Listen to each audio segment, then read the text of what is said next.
In the name of Allah, the most beneficent, the most merciful. My dear students of class 4, Assalamu alaikum. I hope that you all are well at home by the grace of Almighty Allah. This is Hamid Akhtar, Assistant Teacher English, Fazlur Rahman Ideal Institute, Mohammadpur Branch, Morning Shift, Dhaka. This is your English second paper class. I hope that you will enjoy the class and stay with me until the end of the class. Welcome to my class. Before starting the class, take the necessary equipments with you like exercise book, pen, pencil, etc. and try to listen to me carefully. What is our today's topic? Our today's topic is sentence. This is topic 4. And before going to the definition, I want to provide you basic concept of sentence. For your better understanding, I want to tell this in Bengali.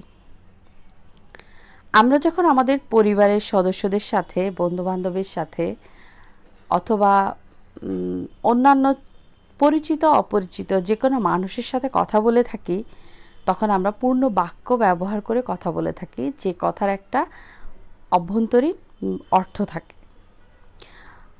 So সেই অর্থপূর্ণ কথাগুলো তৈরি করার জন্য আমাদেরকে কতগুলো শব্দ ব্যবহার করতে হয়, যে শব্দগুলোকে একত্রিত করে আমরা একটা অর্থপূর্ণ বাক্য তৈরি করি।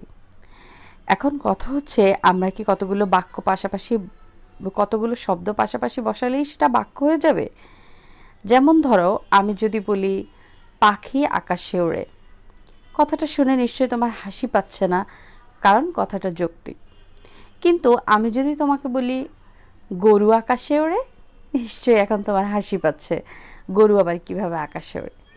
এটা অযৌক্তিক কথা, তার মানে এটা কোনো অর্থ তৈরি করেনি। পাখি আকাশে ওড়ে, সেটা একটা অর্থ তৈরি করেছে।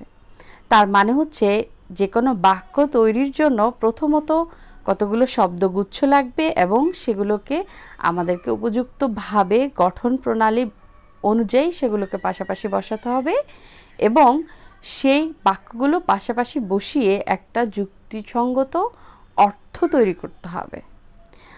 So in English, while you are going to write a sentence, you must have to follow something. The things are that it has a capital letter at the beginning and then it has a punctuation mark at the end.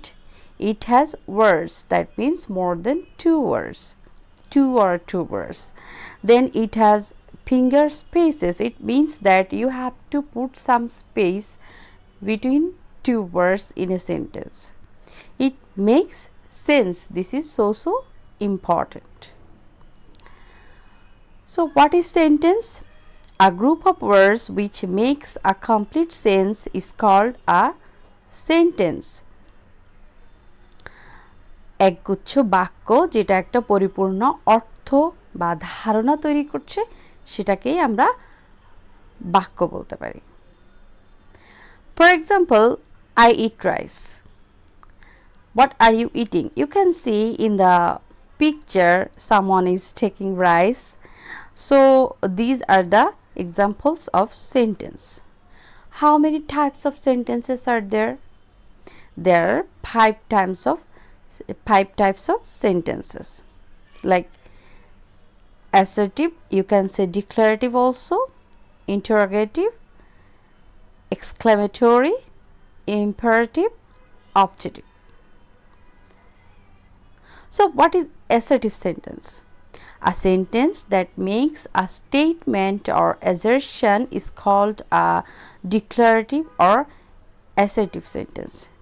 That means the sentence which narrates something. আমরা যদি বাংলায় বলি যে বাক্য দ্বারা কোনো কিছুর বর্ণনা বোঝাচ্ছে, সেটাকে আমরা assertive sentence বলতে পারি।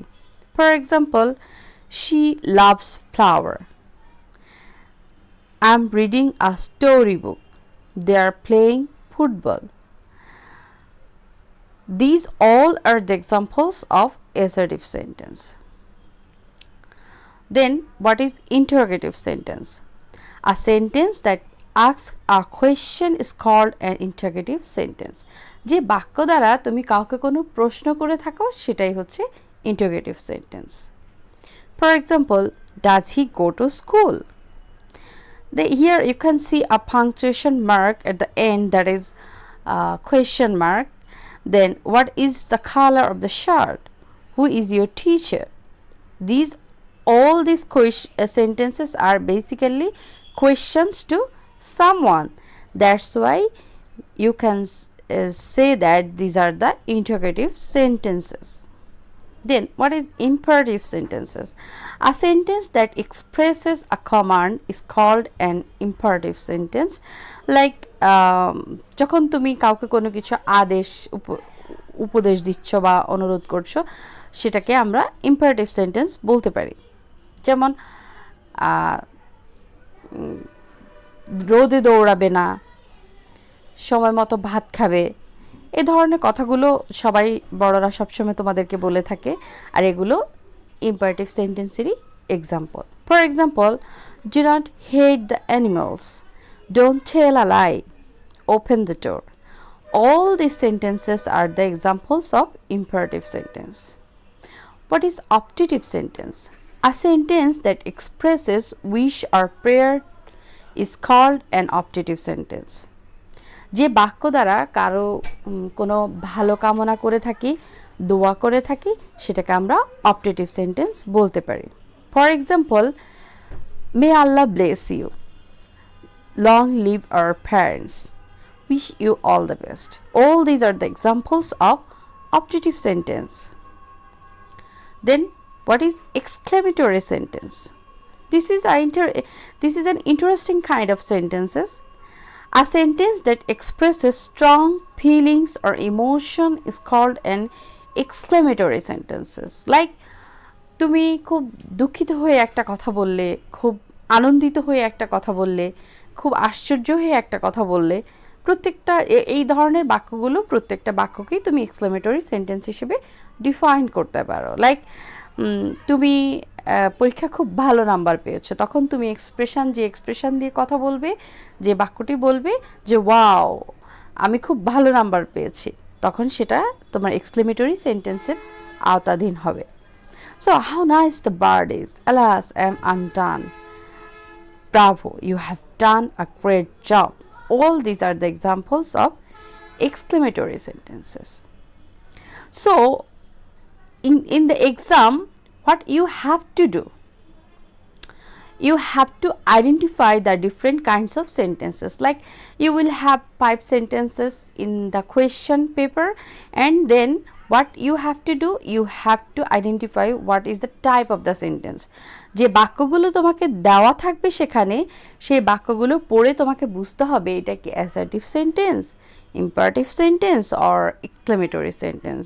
5 ধরনের মধ্যে কোন পার্টে পড়ে সেটা তুমি অনেকভাবেই সেটাকে আইডেন্টিফাই করতে পারো। প্রথমত তোমার স্ট্রাকচার মনে রাখতে পারো, ডেফিনেশনগুলো মনে রাখতে পারো। আবার 2টা সেন্টেন্স চেনার খুব সহজ উপায় হচ্ছে ইন্টারোগেটিভ সেন্টেন্সে তুমি কোয়েশ্চেন মার্কটা দেখে আইডেন্টিফাই করতে পারো, এবং এক্সক্লেমেটরি সেন্টেন্সে তুমি সাইন অফ এক্সক্লেমেশন থাকে, অনেক সময় থাকে না, হোয়াটএভার তুমি বিভিন্নভাবেই তুমি সেটাকে ডিফাইন করতে পারো। Then what is your duty, how to write the answers. It is not necessary to write the full sentences. You have to just write the name of the types. পুরো বাক্যটা copy করে তোমাকে খাতায় তুলতে হবে না, শুধু অ্যান্সারটা লিখতে হবে। এখানে তুমি রঙিন যে অংশটুকু দেখতে পাচ্ছ পরীক্ষায়, এই অংশটুকু লিখলেই হবে, তবে অবশ্যই তোমাকে সাব নাম্বারগুলি ইউজ করতে হবে। দেন it is 1:5. Then there is some homework for you. Identify the different kinds of sentences. এখানে 10টি বাক্য দেওয়া আছে, প্রত্যেকটা বাক্য ভালো করে পড়ে সেগুলোর হোমওয়ার্ক কমপ্লিট করবে, এবং যখন তুমি পরবর্তীতে স্কুলে আসবে তখন অবশ্যই টিচারকে সেটা সাবমিট করবে। এবং আশা করি তোমরা প্রত্যেকটা বিষয় খুব ভালোভাবে বুঝতে পেরেছো কিভাবে পড়তে হবে, কি পড়তে হবে, এবং কিভাবে পরীক্ষায় সেটা অ্যান্সার করবে। এরপরেও যদি কারো কোনো সমস্যা থেকে থাকে তবে পরবর্তীতে অবশ্যই সেটা আমার সাথে শেয়ার করবে, কমেন্ট করবে, ভিডিওর নিচে, তখন আমি তোমাদেরকে রিপ্লাই দিয়ে দিব। Then last of all I want to say something different to you. If you are able to be an expert to create new sentences, then what is your duty? বাংলায় বলছি, এখন অফুরন্ত সময় আছে তোমার হাতে। বাসায় বসে বসে বিভিন্ন বাংলা এবং ইংরেজিতে বিভিন্ন গল্পের বই পড়ো, পাঠ্য বইয়ের পাশাপাশি অন্যান্য বইগুলো পড়ো, যেগুলো পড়ে তুমি নিজের শব্দ ক্ষমতা বাড়াতে পারো এবং বিভিন্ন শব্দ ব্যবহার করে নতুন নতুন বাক্য তৈরির ক্ষমতা বাড়াতে পারো, এবং এভাবে তুমি বিভিন্ন অর্থপূর্ণ বাক্য তৈরির করতে সক্ষম হবে। So this is my humble request to all of you to improve your capacity to build up new sentences and try to read so many books at home. Thank you, and if you have any problem you can comment at the last portion of the video. Allah Hafiz.